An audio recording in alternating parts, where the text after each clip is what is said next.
Hevçemê bajarokê Dêrxas yê parêzgeha Mûşa Bakurê Kurdistanê ye.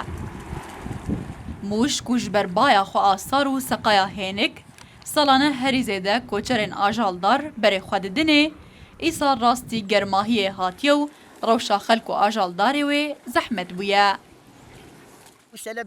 Wekî hûn jî dizanin îsal li gor salên berê germtir e û carinan pileya germahiyê çilî jî derbas dike. Ji ber vê yekê eger gameş ne di nav avê de bin nikarin bijîn.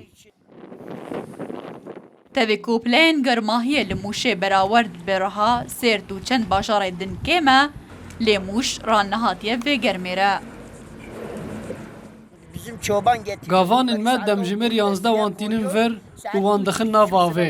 Demjimêr 3 heta 3.5 wan derdixin û dibine çêrgehan. Li gor amarên Kovara Park lê parêzgeha Mûş a Bakurê Kurdistanê 1.2 milyon ajalên biçûk û 337,000 ajalê mezin hene.